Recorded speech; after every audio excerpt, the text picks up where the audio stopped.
Hi everyone. In today's class, we are going to see experiment number 2, simulation of local area network.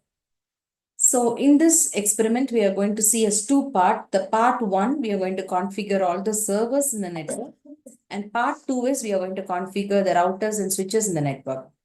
So what are the devices in the local area network? In a local area network, like an organization network or a company network. So we'll have desktop computers, we'll have portable laptops, then we'll have distribution switches which connects these computers and laptops. And we may have a gateway router which connect your local area network to the wide area network.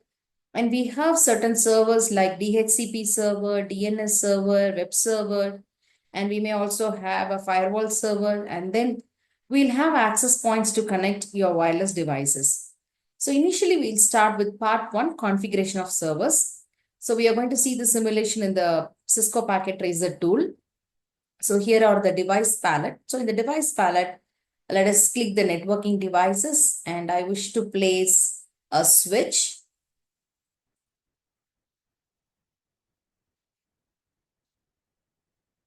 And then we'll come to a router, and then we'll place gateway router.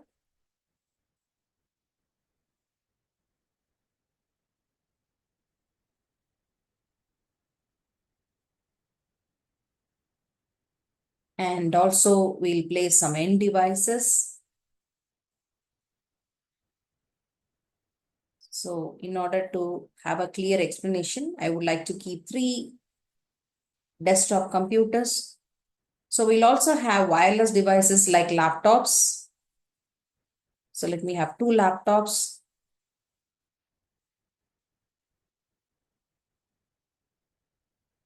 And we'll also have access points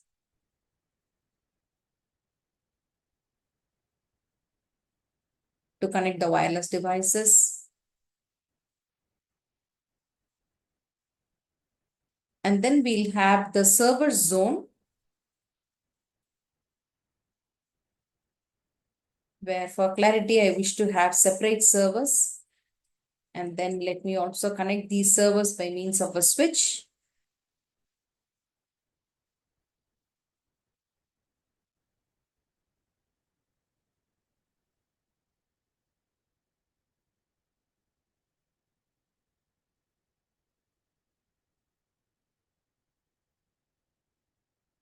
So initially I wish to have the DHCP server,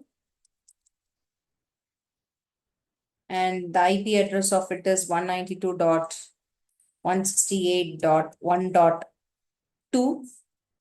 And then I wish to have the DNS server, which is 192.168.1.3.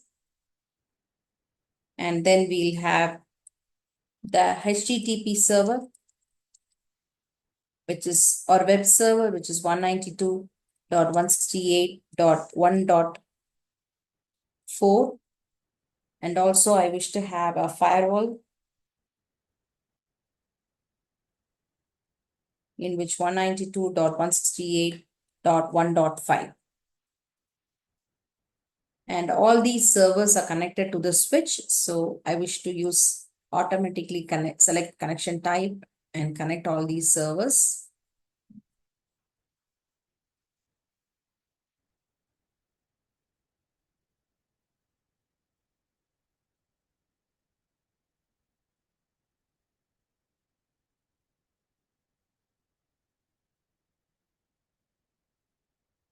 And then we'll connect the PC.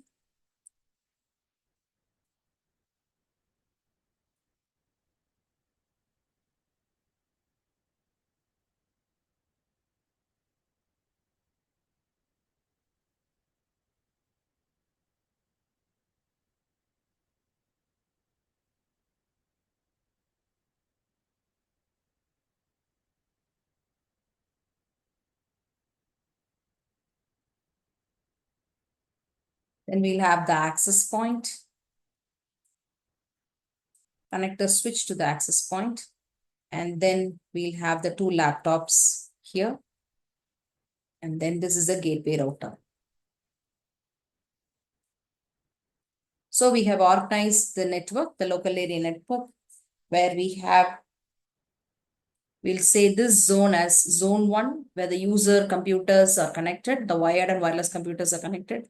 This is zone 2, the secure zone where your servers are operating,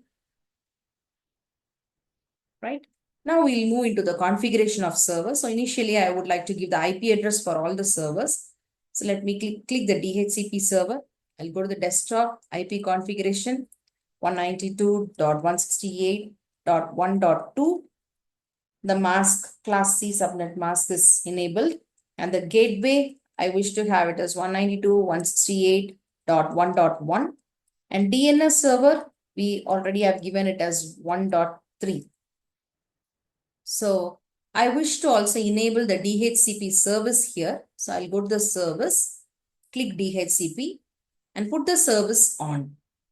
Then here also we'll give some details, 192.168.1.1, the default gateway, the DNS server .1.3, and the starting IP, I wish to give it from 10 because already the below 10 values, I have reserved it for the dedicated devices like routers, switches, and firewalls.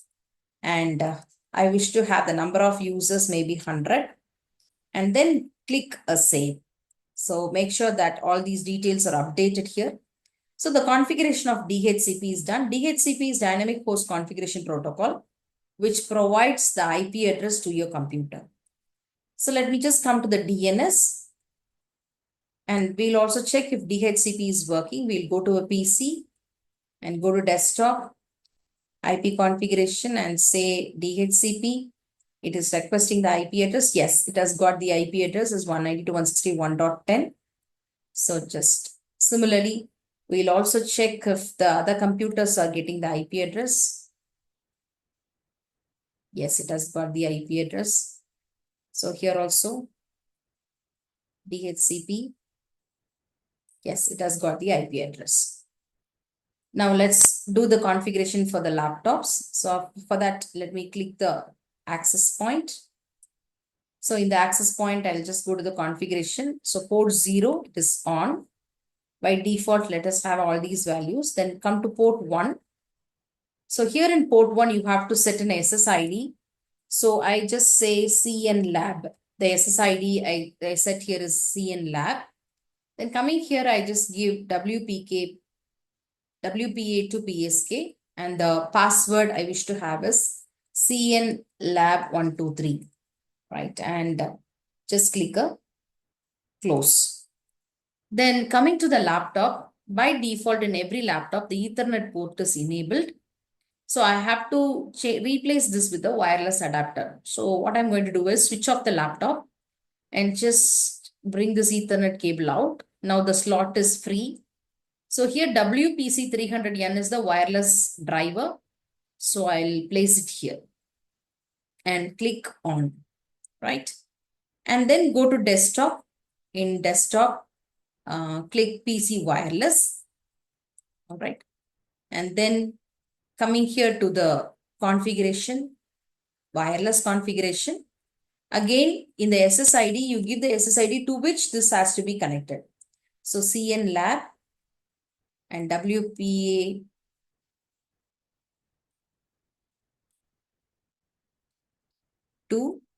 and give CN lab 123.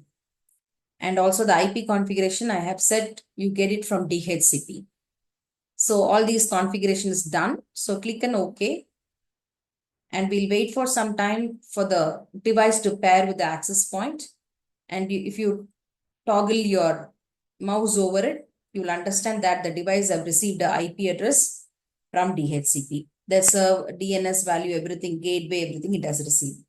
Similarly, the laptop 2, we'll come to laptop 2, switch it off and put the Ethernet cable out and replace it with the wireless cable.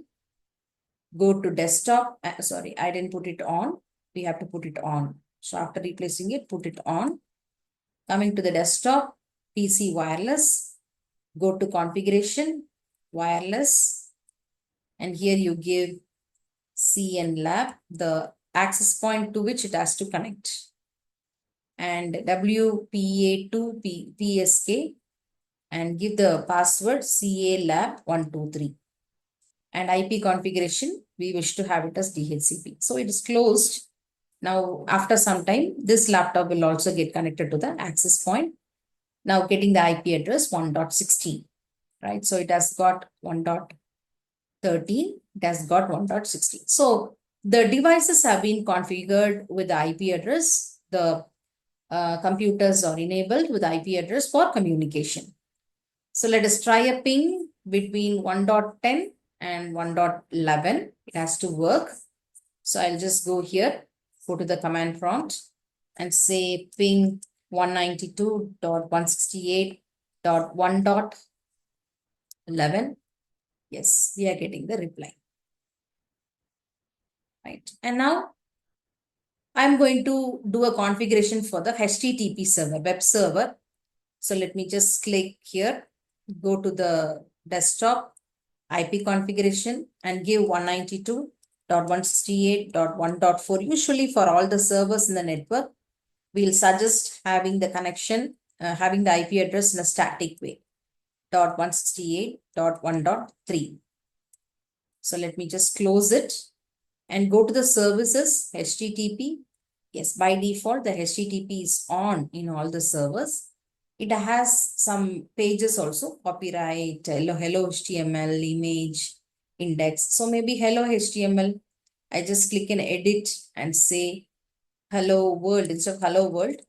Hello, welcome to Computer Networks Lab. So I just give save. Yes. So that is done.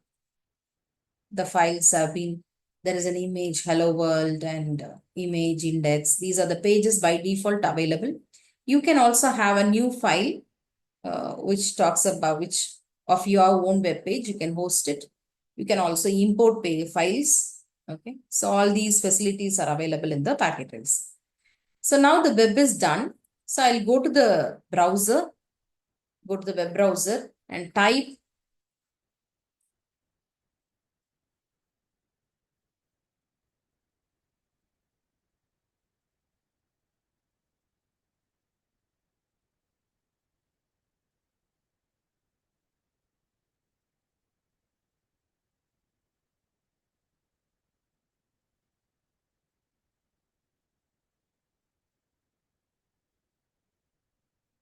192.168.1.4, and we have got the response, right? So we have got welcome to Cisco Packet Tracer, opening doors to the end. You can even click a small page. Hello world page is displaying. Hello, welcome to Computer Networks Lab is displaying here. Now, most of the time we won't use the IP address. We have to use something called an URL. So let me also do the translation. So domain name system is a server which helps us like a directory which converts your IP address into URL, because we humans are very good in remembering the names. So you can remember www.google.com, amazon.com, youtube.com. That's very easy for you to remember. But for a computer, they can understand only IP address. So what I'm supposed to do is I should have a directory, or I should have a translator which act between us and the network to do the conversion, domain names into IP address, and IP address into domain names. So that is the function of a DNS server, which behaves like a directory. So first let's go to desktop IP configuration and give an IP address 192.168.1.3, and the gateway and DNS. I wish to have only one DNS, so I just give the same IP address. So go to the services, go to DNS and put it on. Then you type the name. I say www dot, right, and cnlab.com. So give the full name, and what is the address also? 192.168.1.4. The HTTP server's address is that you have to give it here, and just give a add. right? So when we click and add, it got included here. So let me just close it. Now let's go to the browser and try to type the name, okay, and find out if it is working out, because now we have interconnected a person. So cnlab.com. So already in the IP configuration, we have given the DNS server is 192.168.1.3. So now as soon as I type this, the request goes to the DNS server and the DNS server will respond back with the IP address. And now this computer again generates a packet with the IP address and it goes to the web server and the web server brings back the reply. So this is how a network operates.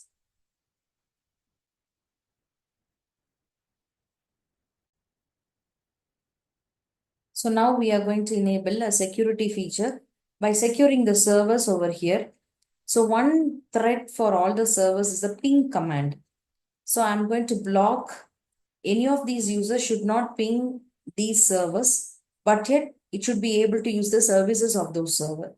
So let me select the HTTP server and I'll just now, if you just go to a PC and say ping 192.168.1.4, it is responding, right? So now I'm going to block this ping in the server, but yet all the PC should be used the web services or the web server service offered by the server.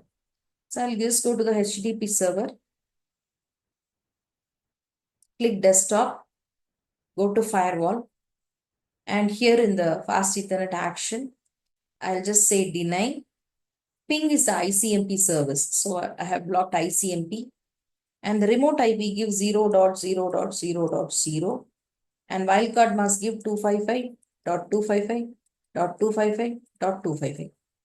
So click a add. But yet the other traffics should be allowed. So I say protocol IP and again all the IP addresses and wildcard mask I wish to have 255. Okay, so all the users can use IP service but not the ICMP service. So I'll put the service on. Now if I just go to a PC and say I just go to the command prompt and give a ping, it will not ping because the ping service is blocked to HTTP. We have secured the server from unnecessary ping packets.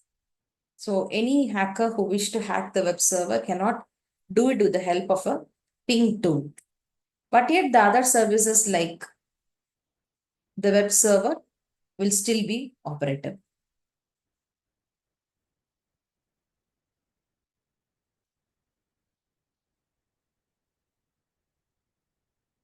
So you could get the web services.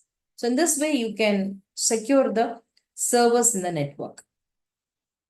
And now in part 2, we learn about configuration of routers and switches and how can these devices be operated remotely in a network.